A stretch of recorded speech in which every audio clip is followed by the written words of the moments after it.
رحم الله من قرأ الفاتحة.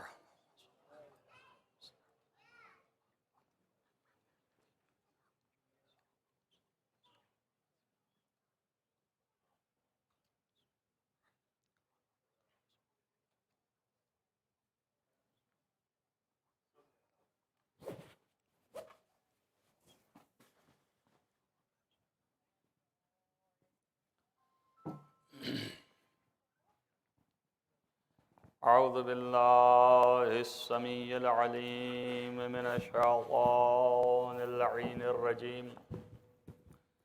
بسم الله الرحمن الرحيم وبه نستعين وهو المعين.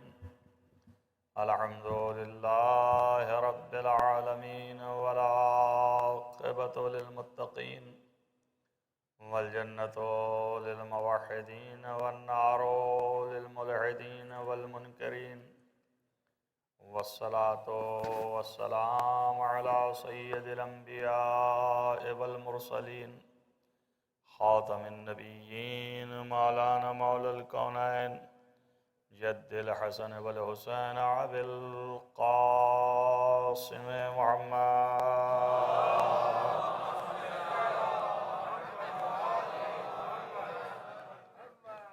ولا سيما على ابن عمه ووزيره ووصيه وخليفته مغلوب كل غالب غالب كل غالب مولانا علي بن أبي طالب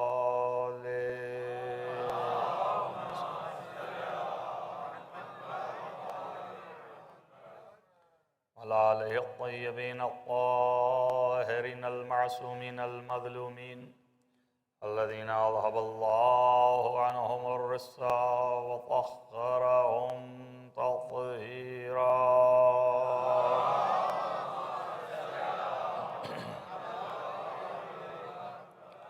ولعنة الله على أعدائهم أجمعين من يومنا هذا إلى قيام يوم الدين. أما بعد فقد قال الله سبحانه وتعالى في كتابه الحكيم. بسم الله الرحمن الرحيم. الله هو الولي وهو يحيي الموتى وهو على كل شيء قدير. صلوات پڑھیں محمد والے.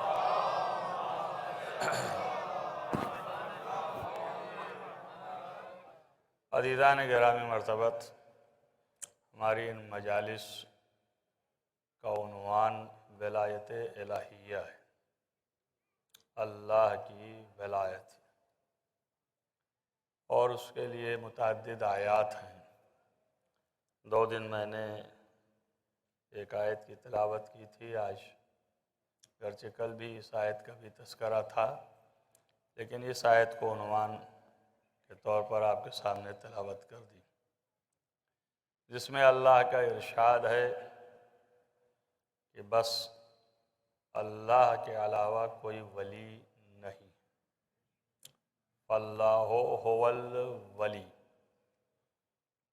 صرف اللہ ہی کارساز ہے، وہی حاکم ہے، وہی مالک ہے.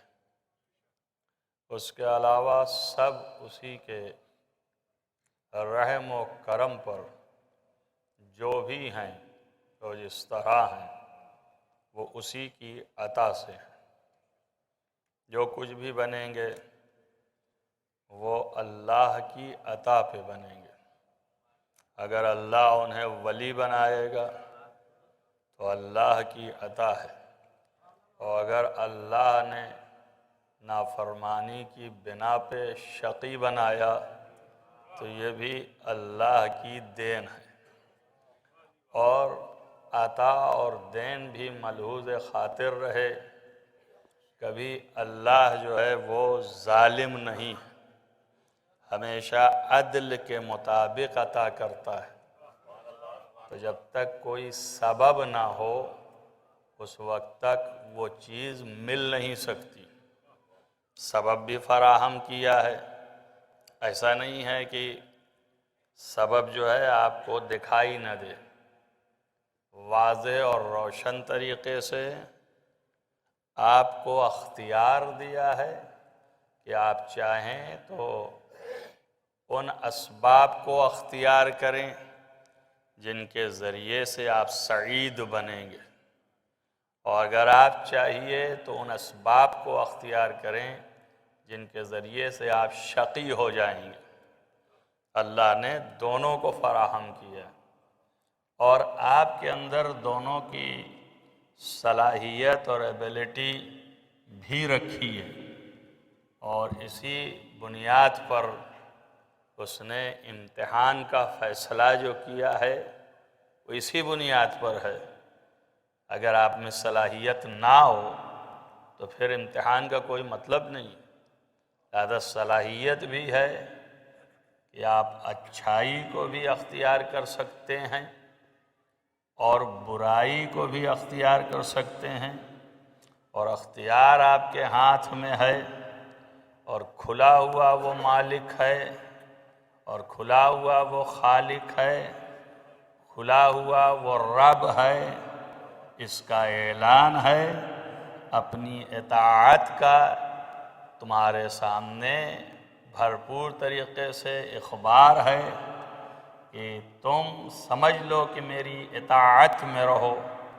اگر میری اطاعت میں ہو تو سعید ہو، اگر میری اطاعت سے خارج ہو تو شقی ہو۔ تمہارا دل چاہے شقی میں سے ہو جاؤ اور دل چاہے سعید میں سے ہو جاؤ۔ اسی کو کہتا ہے انا ہدیناہ السبیل، ہم نے تمہارے درمیان صحیح راستے کی ہدایت کر دی۔ اما شاہ کہہ رہا ہوں، اگرچہ تم اس صحیح راستے کو پا کے شکر گزار ہو جاؤ، وَإِمَّا کفورا، یا تم جو ہے وہ کافر بن جاؤ، یہ تمہارے اختیار میں ہے۔ اب کل سے یہ نہ کہنا کہ اللہ نے کافر پیدا کیا، کیا کریں، اللہ نے ہمیں کافر بنایا ہے۔ یہ وہ لوگ ہیں جو اپنے گناہوں کو اور اپنی غلطیوں کو اللہ کے سر تھوپنا چاہتے ہیں، اور اس کی تبریر میں خود کو اور اس کی صداقت ثابت کرنے کے لیے خود کو بری قرار دیتے ہیں، اور ایسے ایسے پڑھے لکھے لوگ حماقت میں مبتلا ہو کر کے اور دنیا کی لالچ میں مبتلا ہو کر کے اس طرح کے افکار کو رواج دیتے ہیں۔ اگر نہ دیتے ہوتے تو کیسے کہتے یہ کیا کرے، مجبور تھا، یہ تو ادھر سے لکھا ہوا تھا۔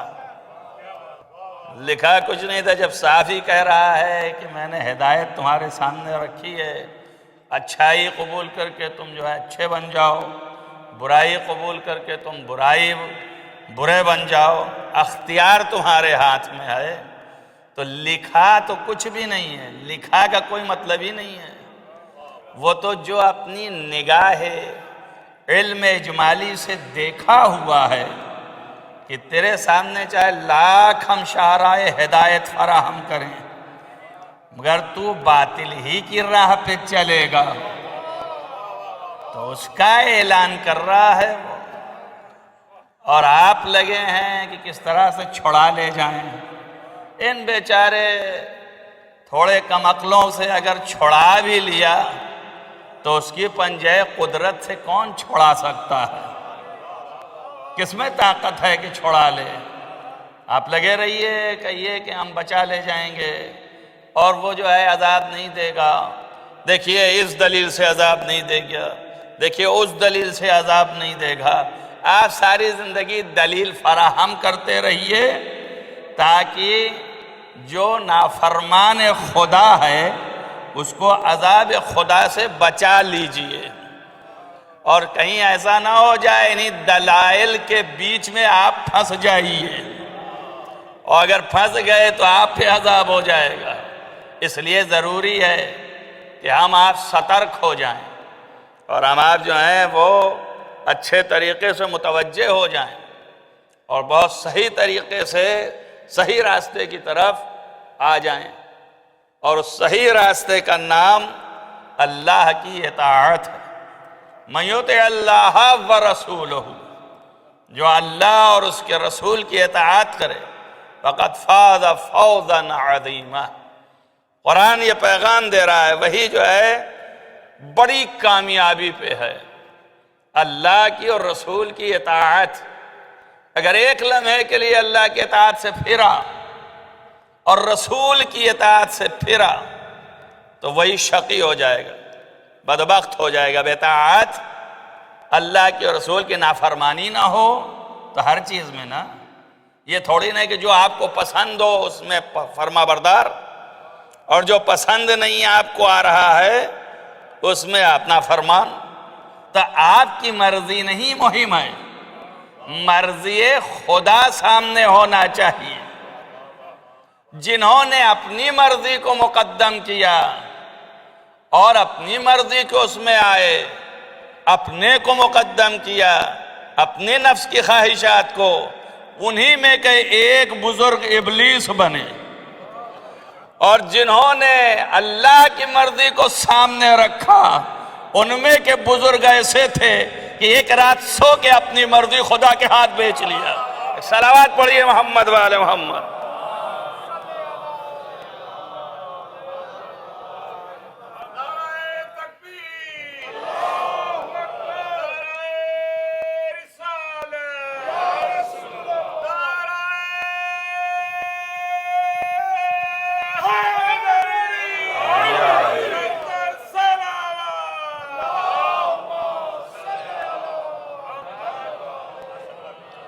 اب کوئی یہ بھی نہیں کہہ سکتا کہ ہم نے یہ راہ نہیں ہم نے دیکھی اور وہ راہ ہم نے نہیں دیکھی۔ اچھی والی بھی راہ دکھا دیا اور بری والی بھی راہ دکھا دیا۔ بہت سے پوچھتے ہیں ابلیس کو کیوں پیدا کیا؟ اللہ نہ پیدا کرتا، ارے نہ پیدا کرتا تو تم بدبخت کیسے اس بدبخت کی راہ پہ چلتے؟ یہ بھی تو ضروری ہے نا کہ بری راہ بھی تو سامنے آئے۔ مگر یہ یاد رکھنا کہ ابلیس کو جب پیدا کیا تو اسے بھی اختیار دیا، ایسا نہیں ہے کہ اسے ایسا بدبخت پیدا کیا ہے، اسے اختیار دیا، اور اس اختیار کا جو تمام تر نمایاں فرد اور نمایاں چیز ہے وہ آپ کے سامنے ہے کہ اسی اختیار کی بنیاد پر اتنا زیادہ بلند ہوا کہ فرشتوں میں آ کے عبادت کرنے لگا۔ تو یہ عبادت کرنا، فرشتوں کی منزل تک پہنچ جانا، یہ اختیار ہی کی بنیاد پہ تو ہے، اور وہی اختیار تھا کہ نافرمانی کیا اور اللہ نے بدبخت بنا دیا۔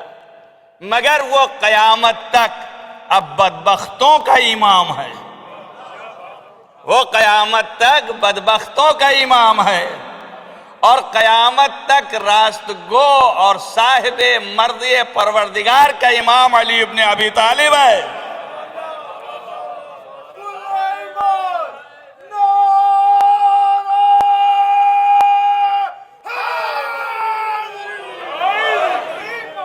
تب دو امام ہو گئے، ایک امام باطل کا ہو گیا، ایک امام حق کا ہو گیا۔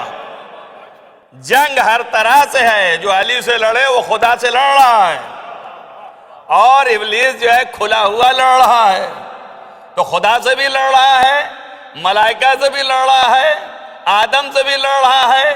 تو بہت سے لوگ سمجھ رہے ہیں آدم کا دشمن ہے۔ آدم کا کیا دشمن ہے؟ دشمن تو اس کا تھا جو پیشانی آدم میں تھا، اس کا دشمن تھا، اس کا مخالف تھا، اس سے حسد رکھتا تھا۔ کیوں؟ اس لیے کہ اتنی زیادہ کوشش کی مگر ملک تک پہنچ کر کے ملک میں جما لیا، مگر ان کے مقام تک نہیں پہنچ سکا۔ جب آدمی نہیں پہنچ پاتا اس مقام تک تبھی اس سے جو ہے حسد کرنے لگتا ہے، تو حسد ہو گیا اس کو۔ اب یہی حسد نے اسے گرا دیا اور وہ اپنے مقام اور منزلت سے نیچے آ گیا۔ تو بس مرضی پروردگار جو ہے اصل ہے، اس کی حکومت، اس کی تمام تر تمکنت و قدرت اور اس کی ولایت پوری کائنات پر حاوی ہے۔ اور میں نے اس لیے آپ کو یہاں پہ رکھا لا کے کہ جہاں جہاں اس کی حکومت ہے وہاں وہاں اس کی رضایت حاکم ہے۔ اس نقطے پر توجہ کیجئے اور میری بات کی طرف متوجہ ہو جائیے، جہاں جہاں اس کی حکومت ہے، وہاں وہاں جہاں جہاں اللہ کی حکومت ہے، وہاں وہاں اس کی رضایت حاکم ہے۔ اگر اس کی رضایت اور مرضی حاکم نہ ہو تو اس کی حکومت کا کوئی مطلب ہی نہیں ہے۔ لہذا جہاں جہاں اس کی حکومت، وہاں وہاں اس کی مرضی۔ توجہ کر رہے ہیں آپ؟ اب مرضی ایک مفہوم ہے، ذہن میں رکھ لیجئے خالی، لیکن اگر ذہن میں رہ جائے تو سمجھ میں کیسے آئے؟ تو کم سے کم دکھائی تو دے کہ کس طرح کی ہے مرضی۔ اس لیے لازم تھا کہ کوئی مرضی بن کے سامنے آئے۔ اس لیے علی شب ہجرت لے کے جب رضایت خرید لی، تب ہو گئے مجسم مرضی پروردگار۔ تب میں پلٹ کے کہہ سکتا ہوں، جہاں جہاں اللہ کی حکومت، وہاں وہاں مرضی کی حکومت، اور جہاں مرضی کی حکومت وہاں علی کی حکومت۔ صلوات پڑھیے محمد وآل محمد۔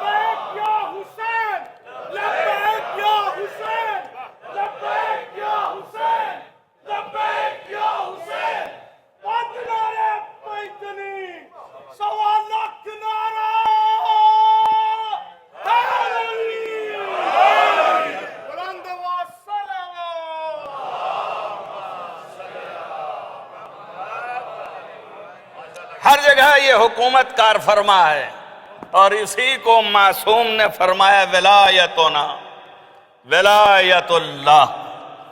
ہماری ولایت وہی اللہ کی ولایت ہے۔ التی لم یبعث نبی قط، ایک بھی نبی کو نبوت نہیں ملی الا بہا، مگر یہ کہ وہ ہماری ولایت کا اقرار کرے۔ تو ظاہر ہے کہ یہ ولایت کا ہماری اقرار کرے گا تبھی نبوت پائے گا۔ تو اس سے بہت سے لوگ یہ سمجھتے ہیں کہ بہت زیادہ بڑھا دے رہے ہیں، بہت زیادہ بلند کیے دے رہے ہیں، گرچہ فرمان معصومی کا ہے، لیکن کم عقل، کوتا فکر اور کم علم، جن کے سمجھ کم آئے، علم نہیں ہے، وہ یہ سمجھتے ہیں کہ گڑھی ہوئی روایت ہوگی، کہیں سے لے کے آ گئے ہوں گے، لیکن یہ نہیں لگاتے ذہن میں کہ بھئی علی جدا شخصیت کا نام نہیں ہے، جدا شخصیت کا نام نہیں ہے۔ علی جو ہے وہ مظہر رضایت پروردگار ہے، مرضی پروردگار کا مظہر ہے۔ جب مظہر ہے، یوں دکھائی دے رہا ہوگا ایک بندہ آپ کو، تو اس سے آپ جدا سمجھ رہے ہوں گے۔ جدا کا مطلب یہ نہیں ہے کہ جو خدا ہے وہی علی ہے، اور جو علی ہے وہی خدا ہے، یہ نہیں کہہ رہا ہوں، مس گائیڈ نہ ہو جائیے گا، لیکن یہ بتا رہا ہوں کہ علی جو کچھ بھی ہے، جو کچھ بھی اس کی ذات میں پیوست ہے، وہ سب جو ہے مشحون ہے، یعنی سب اللہ کی طرف سے ہے۔ مرضی پروردگار مشہور اس لیے کہتے ہیں کہ علی جو ہے ممسوس فی ذات اللہ۔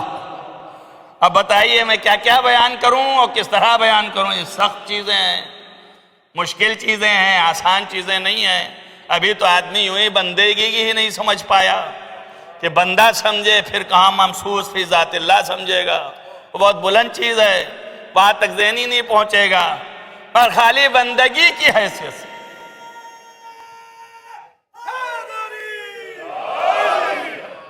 خالی بندگی کی حیثیت سے سمجھیے، جہاں سے عنوان کیا کہ علی کیوں جو ہے علی اس بلندی تک علی ہو گئے، علی کیوں علی ہو گئے، کیوں بلند ہیں، کیا وجہ ہے؟ آپ دیکھیے سارے الفاظ جو ہیں معصومین کے، انہی سے ہم نتیجہ لیتے ہیں، انہی سے زبان کھلتی ہے، ورنہ کھلنے کی ہمت ہی نہ پڑے، اپنے تھوڑے کچھ کہہ سکتے ہیں۔ کیا وجہ ہے کہ علی کو اتنا ہم بلند سمجھتے ہیں؟ اگر ہم سمجھیں تنہا تو ممکن ہے آپ کو شک ہو جائے، لیکن اگر نبی کہہ رہے ہوں،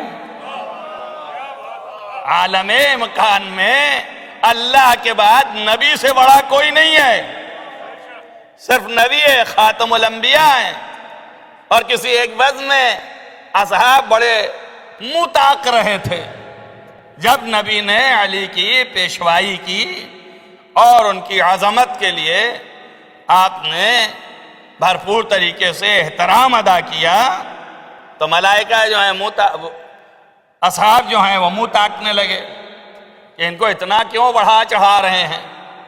تو آپ نے فرمایا کہ اے علی، آگاہ رہنا، تمام دنیا میں جہاں جہاں بھی ملائکہ ہیں، یہ سب ملائکہ ساری کائنات سے افضل ہیں،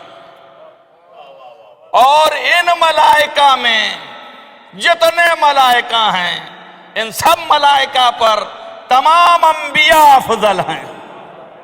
توجہ کریے آپ، اور اس کے بعد فرمایا کہ واللہ خدا کی قسم انا افضل الانبیاء، تمام ملائکہ کائنات کے ہر فرد سے افضل ہیں، اور ان ملائکہ پر تمام انبیاء افضل ہیں۔ وَأَنَا أَفْضَلُ الْأَنْبِيَاءِ، اور میں سارے انبیاء میں افضل ہوں۔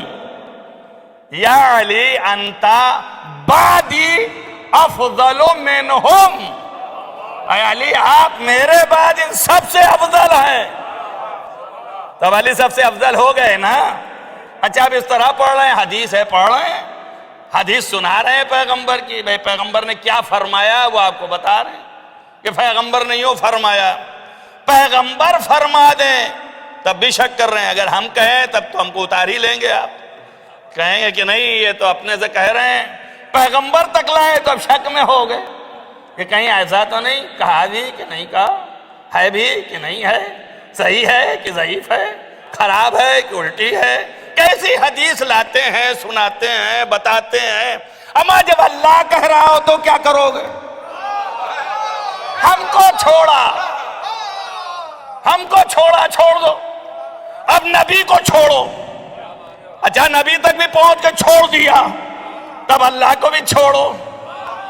اللہ کہاں کہہ رہا ہے؟ اللہ تو کہیں کہا ہی نہیں۔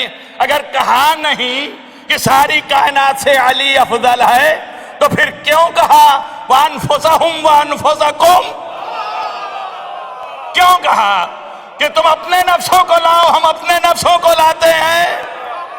تو اب نفس محمد جیسے محمد سب پر افضل، ویسے ہی نفس محمد افضل، اور نفس محمد کا نام علی ابن ابی طالب۔ ایک صلوات پڑھیں محمد والے محمد۔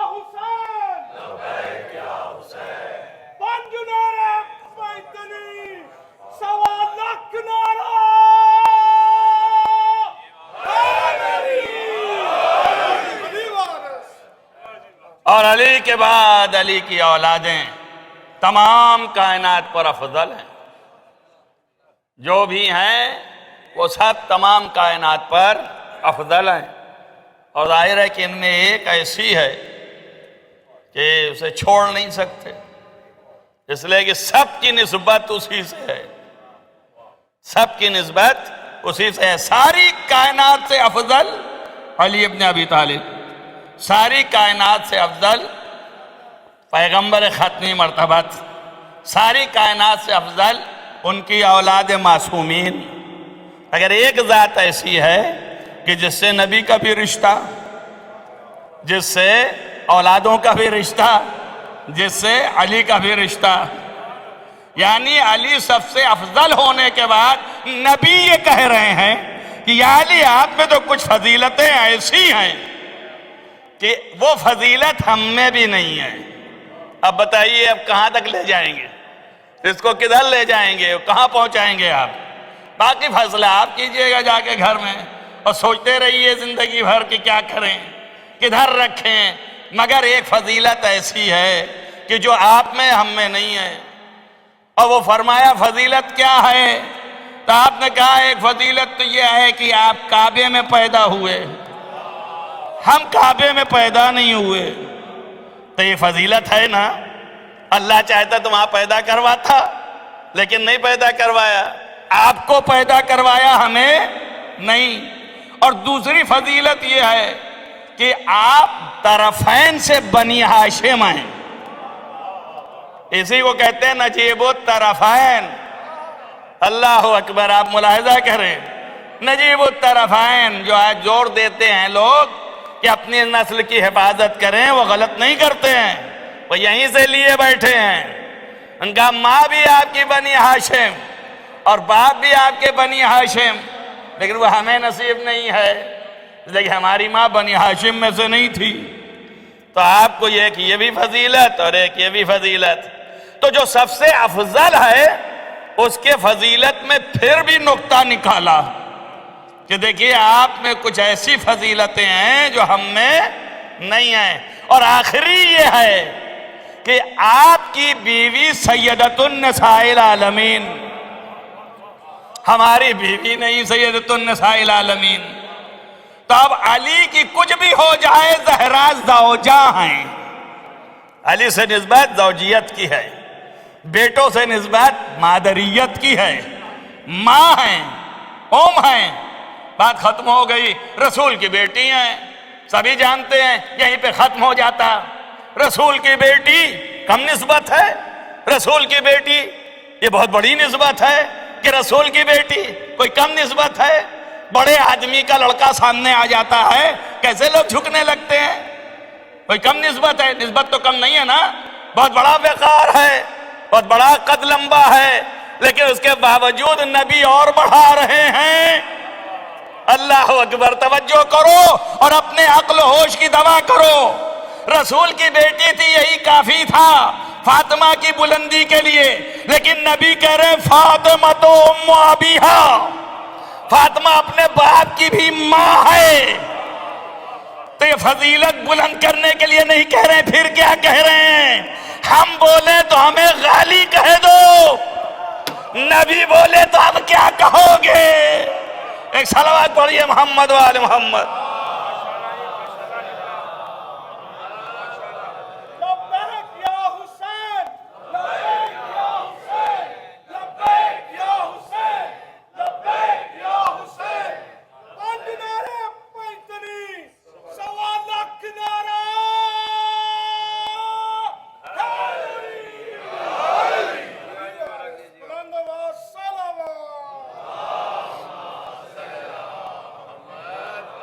افضل الکائنات، اور اس سے بلندتر کوئی نہیں۔ تمام انبیاء پر ہم افضل ہیں۔ بہتوں کے نہیں سمجھ میں آتا ہے کہ آپ انبیاء سے ان کو کیوں افضل قرار دیتے ہیں؟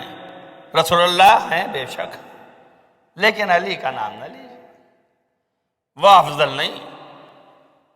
تو آپ کے سامنے دلائل فراہم کر دیے کہ افضل ہیں کہ نہیں ہیں، اور جتنا افضل علی ہیں اتنا ہی افضل حضرت زہرا ہیں کہ نہیں ہے؟ شک تو نہیں ہے کسی کو اس مجمع میں؟ حضرت زہرا تمام انبیاء سے افضل ہیں۔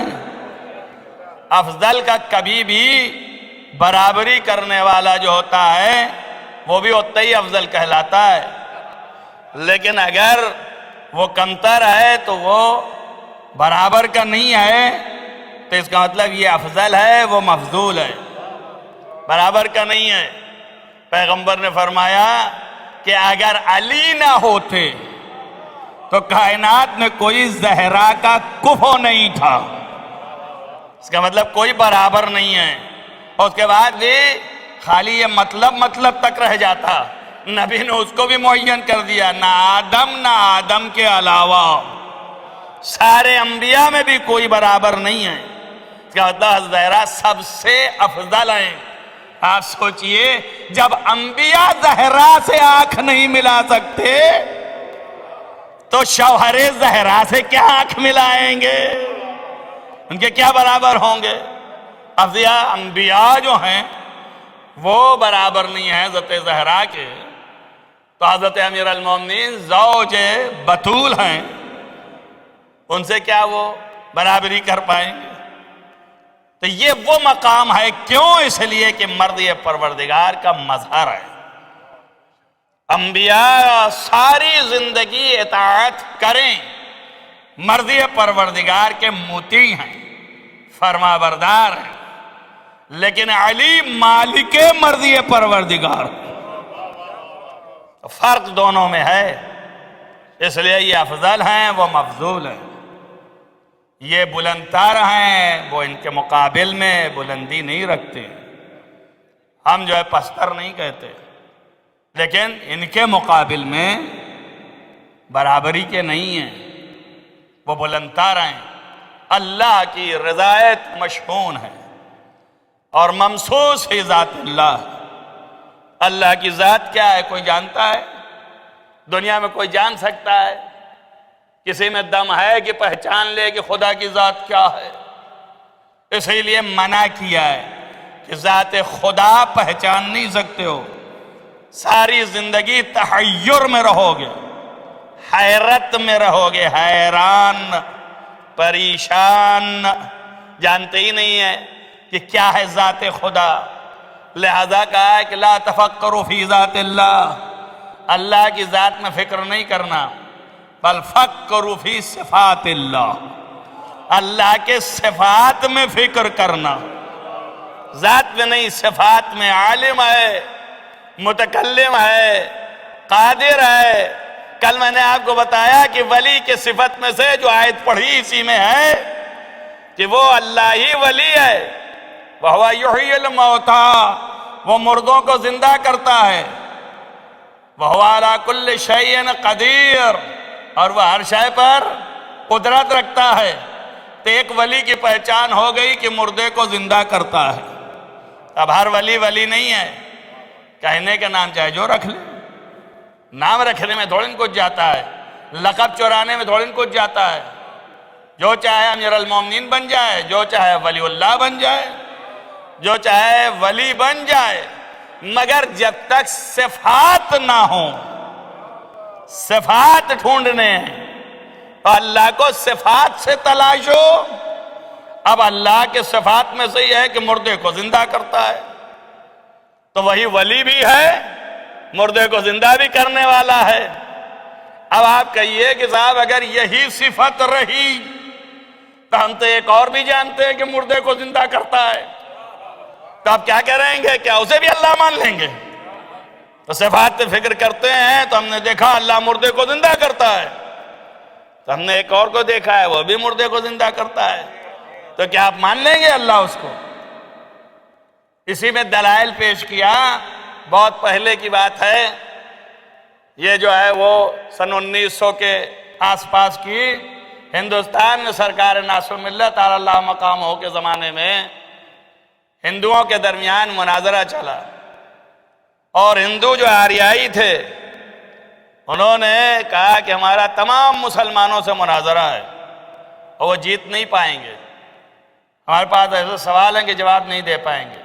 تو سارے مسلمان جمع ہو گئے، ہندو بھی جمع ہو گئے، اور جو ان کے علماء تھے ان کے علماء۔ اب اس کے بعد سوالات شروع ہوئے کہ بھائی شروع کرو۔ انہوں نے کہا بھائی اس میں شیعہ حضرات جو ہیں وہ الگ ہو جائیں، شیعہ حضرات جو ہیں الگ ہو گئے، ان کا سنی حضرات ایک طرف ہو جائیں، تمام عالم اسلام کے جتنے افردیں تھیں سب ایک طرف ہو گئی۔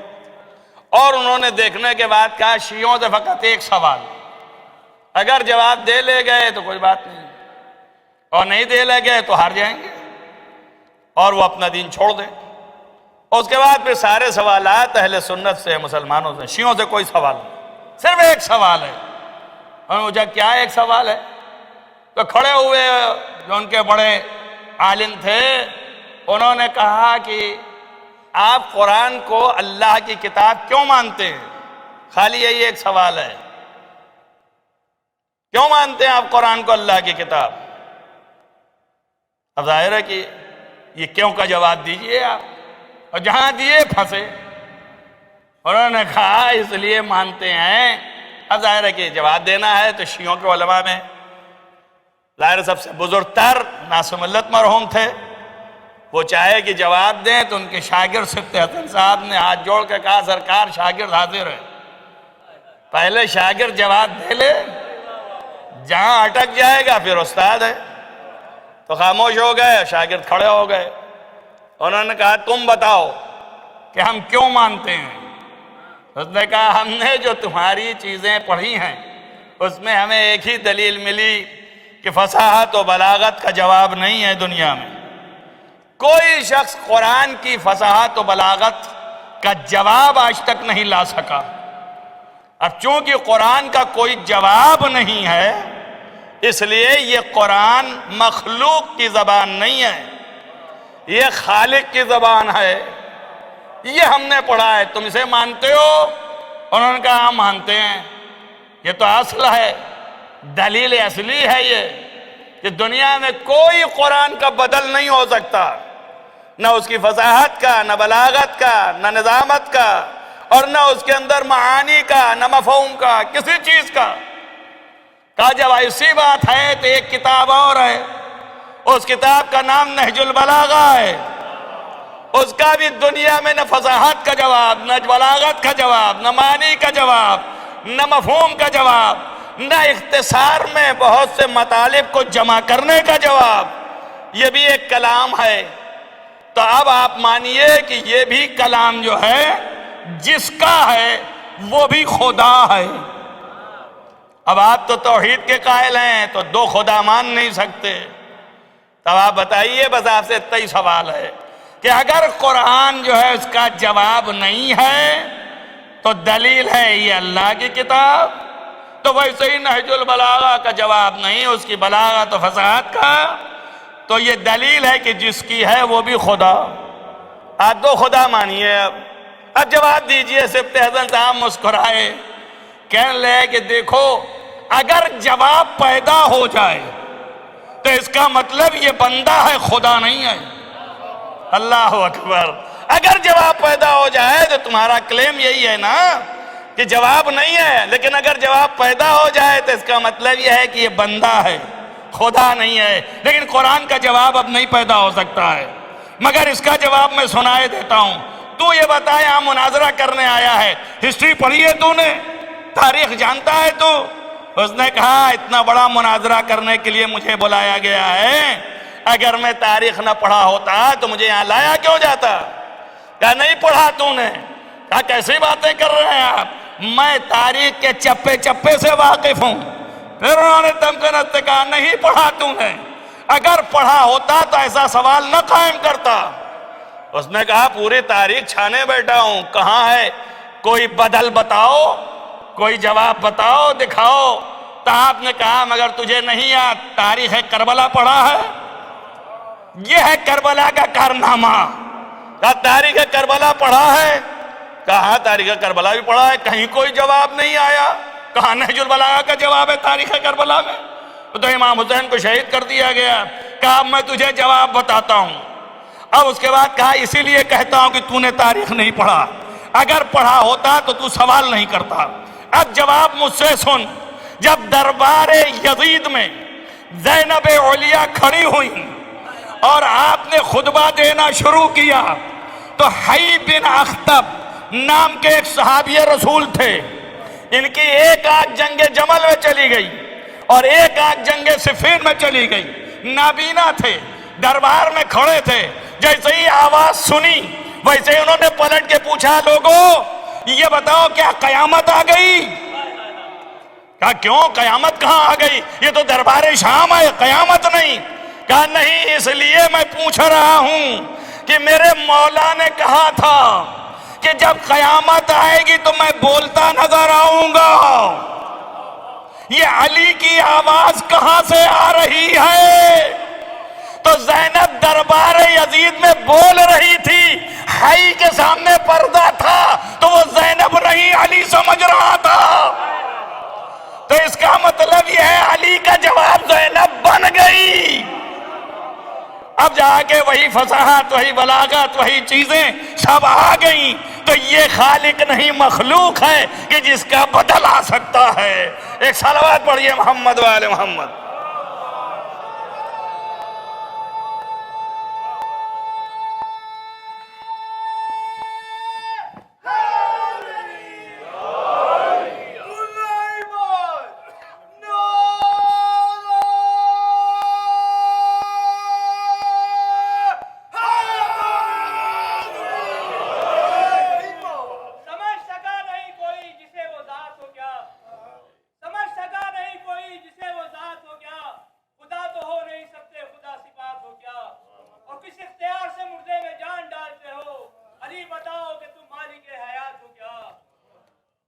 ایک صلوات پڑھیں محمد وآل محمد۔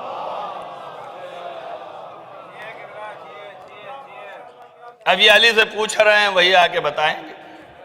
ظاہر ہے کہ اس کے علاوہ اور کون بتا سکتا ہے کہ اس میں دم ہے کہ وہ بتائے کہ کیا ہے، مالک حیات ہیں کہ نہیں ہیں، مگر زندہ تو کر رہے ہیں۔ اب اس سے جو سمجھ میں آئے وہ سمجھ لیجئے۔ اگر جملے سے ڈر رہے ہیں تو جملہ نہ بولیے، مگر جو سمجھ میں آئے وہ سمجھ لیجئے۔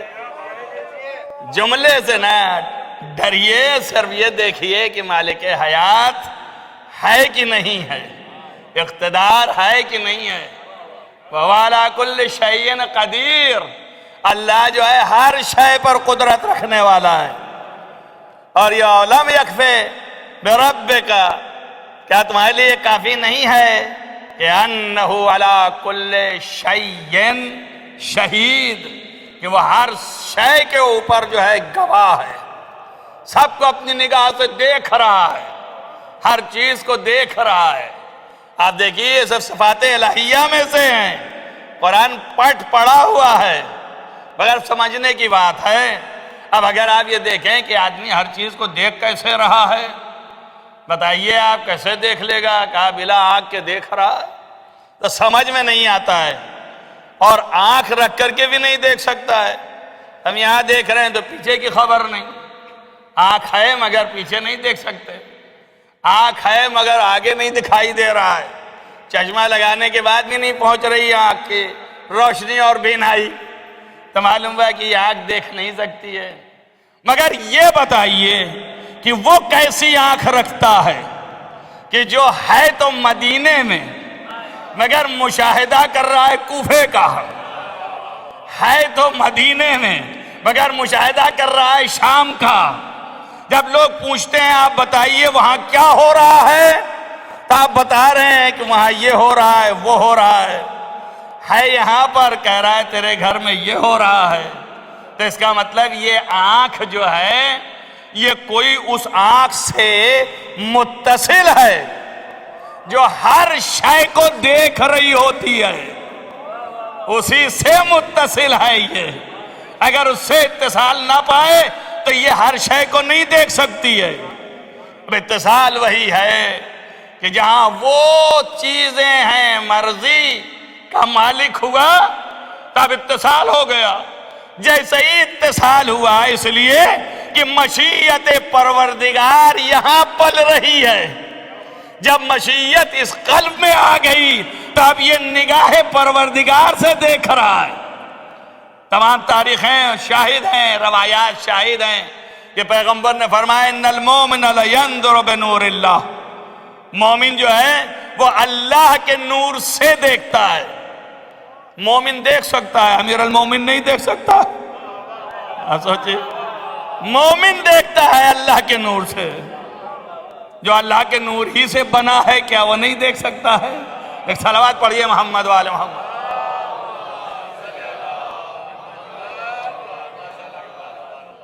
آپ اپنے عقل سے سوچئے اور فکر کیجئے، غور و فکر جو ہے وہ ضروری ہے۔ پیغمبر نے فرمایا کہ اللہ تعالیٰ نے احسان کیا ہے اس شخص کے اوپر جس کو ہم اہل بیت کی محبت اور ان کی ولایت عطا فرمائی۔ من اللہ علی من، اللہ تعالیٰ نے احسان کیا، منت کیا اس کے اوپر۔ من رزقہ حب الائمہ ومن رزقہ بمحبت اہل بیتی ومعرفت اہل بیتی ومعرفت ولایتہم، جو ان کی ولایت کی معرفت کو رزق بنا کر دے دیا۔ سمجھ میں آئے نا؟ جو کہتے ہیں اللہ نے رزق دیا، تو بہت سے لوگ دال روٹی ڈھونڈتے رہتے ہیں زندگی بھر۔ رزق میں دال روٹی آتی ہے، پھل فروٹ ہی آتا ہے، اور وہ رزق طرف کوئی ہاتھ بڑھاتا ہی نہیں ہے، اسی میں پریشان ہے۔ مولانا بتائیے استغفار پڑھنے میں کتنا ملے گا؟ اس کے لیے کس طرح کوئی دلیل ہے؟ آج تک کسی نے یہ نہیں پوچھا کہ مولانا یہ بتائیے کہ کون سی ہم آیت پڑھیں، کون سی جو ہے ہم وہ عمل انجام کریں کہ جس سے ہمیں رزق معرفت پیدا ہو جائے. اتنے بڑے مجمع میں آج تک یہی نہیں پوری دنیا میں آج تک کسی نے یہ نہیں پوچھا. یہ پوچھا روزگار خراب چل رہا ہے, بتائیے نفع نہیں ہو رہا ہے, ذرا بتائیے کون سی آیت پڑھ لیں, رزق میں کمی آ گئی ہے, ذرا اللہ بتائیے رزق بڑھ جائے. رزق کا مطلب صرف دال روٹی سمجھنا, پیٹ بھر جانا. ہمارا آپ کا پیٹ کہے سے بھر رہا ہے؟ دال روٹی سے. ہمارا آپ کا پیٹ کس چیز سے بھر رہا ہے؟ پھل فروٹ سے. اسی میں لگے ہیں, دن بھر اپنی زندگی اسی میں کر رہے ہیں, مگر آج تک کسی کو یہ نہیں کہا کہ بھائی ان کا پیٹ بہت بھرا ہوا ہے. کسی بھی بندے کا آج تک پیٹ بھرا نہیں. ہر ایک پریشان ہے پیٹ بھرنے میں. لیکن آپ سنیے امیر المومنین کے فضائل میں سے ہے کہ پیغمبر فرما رہے ہیں انت العنزا والبطین, آپ تو ایسے ہیں کہ انزا بھی ہیں اور بطین بھی ہیں. اب بطین کا کیا مطلب ہے؟ جس کا پیٹ بھرا ہو. آپ کا پیٹ بھرا ہوا ہے. تو کیسے بھرا ہوا ہے؟ ظاہر یہ لفظ سنا ہو, اگر آپ نے کبھی تو سنا ہو, نہیں سنا تھا مجھ سے سنیے. تو پیغمبر سے پوچھیں گے نہیں کیا مطلب ہے, کیا پیٹ نکلا تھا کیا؟ بہت سے بیوقوف یہی سمجھ کے شاید ترجمہ کر کے اپنا مجلسوں میں پڑھنے لگتے ہیں. اب جب مجلس میں پڑھتے ہیں تو نیچے والے بیچارے گھبرا جاتے ہیں کہ ارے مولا کا پیٹ اتنا نکلا ہوا تھا. آ کر کے مولانا آپ بتائیے, ایک صاحب پڑھ رہے تھے ممبر سے کہ ان کا پیٹ تو بہت نکلا ہوا تھا. کہ اس لیے کہ بطین کا ہے. جو پوچھا کہاں تو کہتے بہار میں. جیسے ہی پوچھا کہاں ہے, بڑی بڑی موٹی موٹی کتاب کا نام لینے ہم چپ ہو گئے. کہا مولا کے پیٹ نکلا تھا. ہم کہا بے وقوف, بطین کے معنی یہ نہیں ہے. پیغمبر نے فرمایا انزا. انزا اسی سے نزا بھی ہے, یعنی منقطع ہو جانا. اور فرمایا کہ اے علی آپ کی ذات تو وہ ہے جو شرک سے جدا ہے. آپ کی ذات وہ ہے جو شرک سے جدا ہے, اور آپ کی ذات وہ ہے جو بطین یعنی پیٹ بھرا ہوا ہے. تو دال روٹی سے نہیں, وہاں بھی فرمایا آپ کی ذات وہ ہے جس کا پیٹ علم سے مملو ہے, علم سے بھرا ہوا ہے, معرفت سے پر ہے. معرفت سے بھرا ہوا ہے تو اس میں نکلنے کی ضرورت نہیں ہوتی. علم ہے روحانی چیز, نورانی چیز, وہ مادی کیفیت نہیں رکھتا ہے کہ نکل آئے. یہاں بطین کہہ کے مفہوم لیا ہے. دا فرمایا کہ آپ وہ ہیں کہ جن کا پیٹ آپ سیر ہیں, علم سے سیر ہیں. دنیا میں ہر بھوک مٹ سکتی ہے مگر علم و معرفت کی بھوک نہیں مٹتی. ایک واحد ذات ہے علی ابن ابی طالب جس کی گواہی پیغمبر نے دی کہ آپ کا علم سے پیٹ بھرا ہوا ہے. ایک صلوات پڑھیے محمد و آل محمد.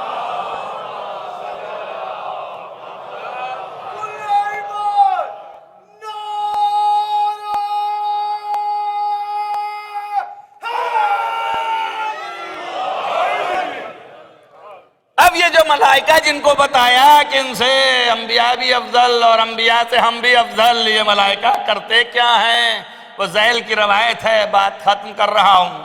لیکن یہ 10 دن تک آپ کے سامنے آتا رہے گا کہ اس لیے کہ یہ سب اگر آپ نہ سنیں گے تو شخصیت آپ کے سامنے آئے گی نہیں, اور جب تک شخصیت آئے گی نہیں تو جو ان پہ ظلم ہوا ہے وہ سمجھ میں آئے گا نہیں. تو اس لیے ضروری ہے کہ پہلے عظمت تو جانیں کہ کیا ہے, تاکہ اس سے سمجھ میں آئے کہ ظالموں نے کس کو قتل کیا, ظالموں نے کس کے اوپر ظلم کیا ہے. یہ ملائکہ جو ہیں جن سے افضل انبیاء اور انبیاء سے افضل ہم, اور ہمارے بعد آپ اور آپ کے بعد آپ کی اولادیں اور حضرت زہرا, یہ سب افضل.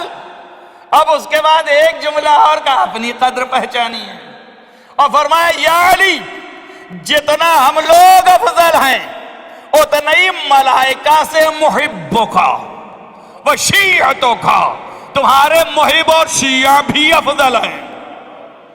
اب ظاہر ہے کہ یہ بھی سمجھنے کی بات ہے, یہ شیعہ کیسے افضل ہو جائیں گے؟ معصومین تو افضل ہیں, بالکل مان لیا. پہلے تو وہی نہیں مان رہے تھے, وہی نہیں حلق سے نیچے جا رہا تھا, کسی طرح چلیے مان لیا, اب اپنے کو بڑھا رہے. آپ نے دلیل دی, کہا لِأَنَّهُمْ, اس لیے کی یہ ملائکہ یسبحون اللہ وَيُقَدِّسُونَ اللہ, یہ اللہ کی تسبیح اور تقدیس کرتے ہیں. وَيَكْتَبُونَ ذَلِكَ كُلِّهُ لِشِيَّتِكَ, آپ کے تمام شیعوں کے لیے جتنی تسبیح کرتے ہیں وہ سب لکھتے جاتے ہیں۔ اللہ اکبر۔ آپ کی طرف سے وہ تسبیح کر رہے ہیں، وہ تقدیس کر رہے ہیں۔ اپنی عظمت دیکھو، علی کی عظمت دیکھو۔ ایک نماز پڑھتے ہو، پتہ نہیں ہے کہ یہ قابل قبول ہے کہ نہیں۔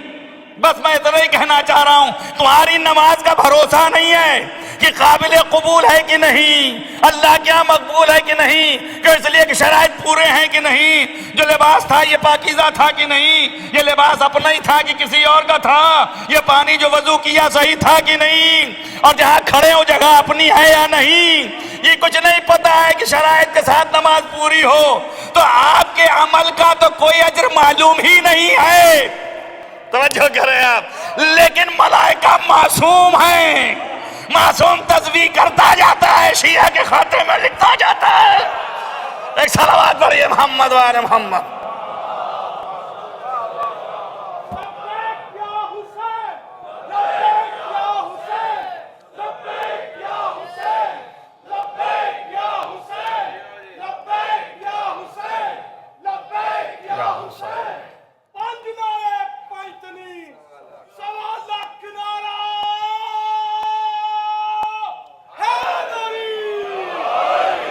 اور کس کے لیے؟ لمحبیک، آپ کے محبوں کے لیے، وشیعتک، اور آپ کے شیعوں کے لیے شرط ہے محب ہونا، شیعہ ہونا، آپ کے شیعوں کے لیے ہے، آپ کے محبوں کے لیے ہے، اور کسی کے لیے نہیں ہے۔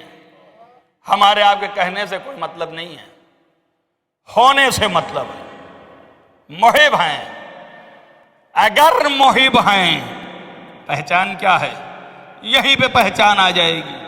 اگر محب ہے تو امام نے فرمایا ہے کہ کوئی محب میرا نہیں ہوگا مگر یہ کہ جیسے ہی میری مظلومیت کا ذکر آئے گا اس کے آنکھوں میں آنسو آ جائے گا۔ یہ پہچان محبت ہے، دل جو ہے بھر جائے گا۔ آپ سنتے رہتے ہیں حسین ابن علی کی شہادت ایسی شہادت ہے اور یہ ایسا قتل ہے کہ حرارتاً لقلب المومن، مومن کے دل میں ایک حرارت پیدا ہو جاتی۔ اور آپ نے دیکھا کل چاند نمودار ہو گیا، آج کا دن گزر گیا، پہلی تاریخ پہلا محرم کتنا جلدی ختم ہو گیا ایک دن۔ کل کی رات تک اس میں بے چین تھے کہ چاند ہوا کہ نہیں ہوا، آج ایک دن گھٹ گیا، ایک دن چلا گیا حسین پر گریہ کرنے کا۔ آپ دیکھیں وقت تمام ہو گیا، اس لیے میں نے بات کو یہیں پہ روک دیا۔ انشاءاللہ آپ کے سامنے کل پھر، مگر اتنا ضرور یاد رکھیں کہ امام حسین علیہ السلام کے غم کو جیسے ہی آپ نے اہتمام کیا تو یہ نگاہ رکھیے گا اس کا تعلق حسین سے نہیں ہے، حسین ابن علی کو کوئی پرواہ نہیں ہے، اس کا تعلق سیدہ سے ہے۔ بس جیسے ہی دیکھا کہ فرش عزا پہ مومن آیا ویسے ہی سیدہ کا رومال کھل گیا۔ یا سیدہ ہمارے یہ آنسو کسی کام کے نہیں ہیں، لیکن اے میرے بیوی اپنے رومال میں لے کے اسے لائق دار بنا دیجئے۔ جزاکم ربکم خیر الجزا۔ عزیزو، یہ ہے غم حسین، اس غم کو اپنے اندر بسا لے اور اپنے دل و دماغ پر اسے چھا لے، محیط کر لے، حسین کو یاد کرے۔ آپ نے ایک جملہ کہا تھا سید الساجدین، جب وطن جانا تو ہمارے چاہنے والوں سے اتنا کہہ دینا کہ جب بھی پانی پیے مجھ پیاسے کو یاد کر لے۔ جزاکم ربکم خیر الجزا۔ کیوں یاد کر لے؟ اس لیے کہ حسین آخری وقت بھی کہہ رہے تھے اور زینب نے بھی پکار کے کہا الا یا ایھا المدینہ، اے اہل مدینہ آگاہ ہو جاؤ، اخی قد قتل عطشان، میرا بھائی پیاسا قتل کر دیا گیا۔ جزاکم ربکم خیر الجزا۔ عزیزان گرامی، اس بزم میں معصومین ہیں، ہر جگہ ہوتے ہیں جہاں ذکر اہل بیت ہوتا ہے، انہی کی سیرت پہ ہم چل رہے ہیں اور کوشش کر رہے ہیں کہ اس سیرت کو ہم اپنے طور پر جگائیں، جتنا ہو سکتا ہے، جس طرح ہو سکتا ہے اس طرح ہم ادا کریں، کیوں؟ اس لیے کہ ہم اس قابل نہیں ہیں۔ امام رضا علیہ السلام کا دربار ہے، ختم کر رہا ہوں میں۔ معمولاً یہ بات پڑھی جاتی ہے، کیوں؟ اس لیے کہ امام رضا علیہ السلام ان لوگوں میں سے ہیں جو حسین ابن علی کی عزاداری کے قائم کرنے والے ہیں، بنیاد ڈالنے والے ہیں، بنا ڈالنے والے ہیں۔ سید الساجدین لوٹنے کے بعد 38 برس اپنے باپ کا غم مناتے رہے، مدینے کے باہر ایک خاص گھر بنایا۔ یہ جو آج امام بارگاہیں بنتی ہیں یہ اسی کی نقل ہے۔ وہ گھر بنایا جہاں پہ جا کے حسین کا ذکر کرتے تھے، مرثیہ خانوں کو بلاتے تھے، کرسی رکھتے تھے۔ امام سید الساجدین خود بے نفس نفیس موجود تھے کربلا میں، کسی کی ضرورت نہیں تھی، خود ہی آپ بیان کرتے، مگر نہیں، ذاکر بلاتے تھے تاکہ میرے بابا کی مصیبت کو ذکر کرے، تاکہ یہ سیرت قائم ہو جائے۔ اس لیے ذاکر جو ذکر کرتا ہے وہ دل پہ لگتا ہے، اور جب دل پہ لگتا ہے تو وہ سید الساجدین جو دن و رات روتا تھا، وہ مجلس میں ایسے بے چین ہو جاتا تھا کہ باپ کا ذکر آیا اور بے چینی بڑھی۔ عزیزو سوچو کہ زندگی بھر روتے رہے۔ امام رضا کا دربار بھی ایسے ہی تھا، آپ بھی فرش عزا بچھاتے تھے، اہتمام کرتے تھے، اور برابر پردہ ڈالتے تھے، عورتوں کو بلاتے تھے۔ بس لوگ پوچھتے ہیں، آج یہ اعتراضات بھی ہو رہے ہیں۔ دیکھیے بدعنوانی غلط چیز ہے، لیکن عورتوں کا بھی آنا مجلسوں میں یہ صفات اور سیرت ائمہ ہے، یہ نہ سمجھیے آپ کی آج کی بنائی ہوئی چیز ہے۔ ائمہ کے زمانے میں تھا۔ جیسے ہی پہلی محرم آئی آپ نے فرش عزا بچھایا، دے بلا گیا، کہا دے بلاؤ، کوئی نیا مرثیہ لائے ہو تو سناؤ، میرے جد پر کوئی مرثیہ سناؤ۔ یہی وہ امام حسین علیہ السلام کے چاہنے والے امام رضا علیہ السلام ہیں، جنہوں نے فرمایا جو شخص جس سے محبت کرتا ہے اسی کے ساتھ محشور ہوتا ہے۔ آپ حسین سے محبت کرتے ہیں تو حسین کے ساتھ محشور ہوں گے۔ خود فرمایا ہے کہ وہ روز حشر ہمارے ساتھ ہمارے درجے میں ہوگا، جو ہمارے جد پر گریہ کرتا ہے۔ انہوں نے کہا کوئی مرثیہ لایا ہے؟ جو لایا ہے تو سنا دے۔ دیبل اٹھا اور چلا کرسی کی طرف کہ جا کر کے مرثیہ سنا۔ امام نے کہا ٹھہر جا۔ ایسے ہی ٹھہرا، امام آگے بڑھے، پردہ برابر کیا، اور پردے کی طرف آپ نے رخ کر کے پکارا کہ اہل بیت کے گھرانے کی عورتیں جمع ہو جاؤ، ہمارے جد کا ذکر ہونے جا رہا ہے۔ عزیزو 2-4 منٹ آپ کے سامنے، اور یہ مجلس تمام اختتام پذیر اپنے وقت کے اندر، لیکن اتنا ملاحظہ کریں جیسے ہی امام کی آواز آئی عورتیں جمع ہو گئیں، ساری عورتیں پردے کی اس طرف، پردے کی ادھر مرد، اور امام بیٹھے ہوئے ہیں، مرثیہ خان منبر پہ ہے اور وہاں سے پڑھ رہا ہے۔ امام حسین کے پہلے فضائل پڑھے اور پھر اس کے بعد مصائب بیان کرنا شروع کیا۔ بیان کرتے کرتے ایک جملہ یہ کہا، یا خیر حق کی بیٹی یا فاطمہ، آئیے آگے دیکھیے کہ آسمان ہے، ولایت کے ستارے کیسے کربلا میں چھٹکے ہوئے ہیں۔ عزیزو لکھا ہے کہ یہ اس پر گریہ ہوا، اس بعد دوسرا مصرع، اس بعد تیسرا مصرع، اور ہر ایک کی شہادت بیان کرتے کرتے ایک منزل پر پہنچا۔ کس طریقے سے کہا ایسے کہ ایسے میدان کربلا میں لیٹے ہوئے ہیں، اللہ اکبر، یہ ستارے ہیں، کہیں علی اکبر کا چہرہ چمک رہا ہے، کہیں علی اصغر کا چہرہ چمک رہا ہے، کہیں قاسم کا چہرہ چمک رہا ہے، کہیں حبیب ابن مظاہر کا چہرہ چمک رہا ہے۔ ایک ایک کا نام لیا اور مرثیہ پڑھتے پڑھتے یہاں تک پہنچا کہ کوئی ان میں نجف میں دفن ہے، کوئی ان میں نجف میں دفن ہے، کوئی مدینے میں، اور کوئی ان میں کاظمین میں، اور کوئی ان میں کربلا میں۔ بس جیسے ہی یہ مرثیہ پڑھا عزیزو لکھا ہے کہ امام نے آہستہ سے کہا اور ایک غریب ہے جو بہت دور توس میں ہے۔ بس جیسے ہی امام نے کہا اس نے پلٹ کے وہی شعر تو پڑھ دیا، لیکن پڑھنے کے بعد رخ اٹھایا، کہا مولا میں آپ کے گھر کا ادنا غلام ہوں، میں سب کو جانتا ہوں کون کہاں ہے، لیکن تو اس میں نہیں جانتا کون ہے؟ آپ نے کہا ابھی ہے، میں غریب ہوں، میں غریب توس میں شہید کیا جاؤں گا، وہاں دفنایا جاؤں گا۔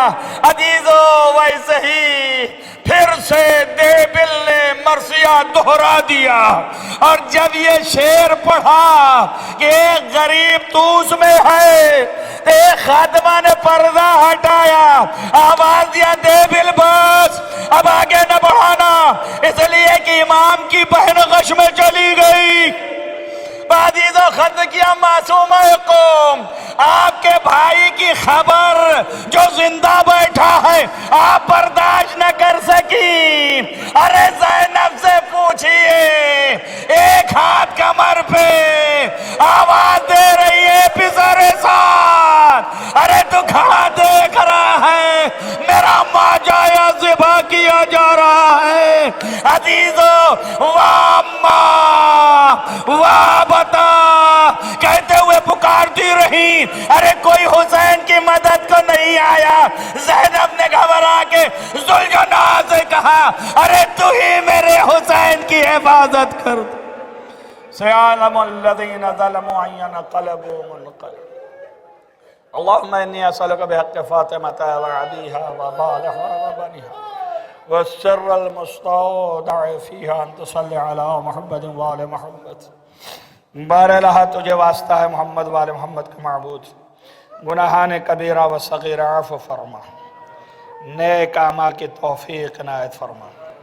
بار الہ جہاں جہاں بھی محبان آل محمد ان کو حفظ و امان میں رکھ، روضہ مقدس کی حفاظت فرما، عزاداری کو قائم و دائم رکھ۔ بار الہ جو حاضرین جلسہ ان کی دلی مرادوں کو برلا۔ بار الہ جن لوگوں نے لیے دعاؤں کے لیے کہا ہے ان لوگوں کے تمام دلی مرادوں کو برلا۔ بار الہ تمام مریضوں کو جو دنیا میں ہیں ان کو شفا عنایت فرما، خصوصاً ان مریضوں کو جو محبان آل محمد سے انہیں جلد از جلد شفا عنایت فرما۔ بار الہ تجھے واسطہ ہے محمد وآل محمد کا، تمام مرحومین جو محبان آل محمد سے ان کو جوار معصوم نصیب فرما۔ بار الہ تجھے واسطہ ہے محمد وآل محمد کا معبود، دنیا سے اس بیماری کو نیست و نابود فرما۔ بار الہ عدل کا قیام فرما، ظلم کا خاتمہ فرما، تمام علماء اعلام کا سایہ ہمارے سروں پر محفوظ رکھ۔ بار الہ امام کو ظہور جلد از جلد فرما، ان کے اصحاب و انصار میں شمار فرما۔ اللہم تقبل منی دعا بحق محمد وآلہ الطاہرین ماتم حسین یا حسین۔ یا حسین یا حسین یا حسین یا حسین یا حسین یا حسین یا حسین یا حسین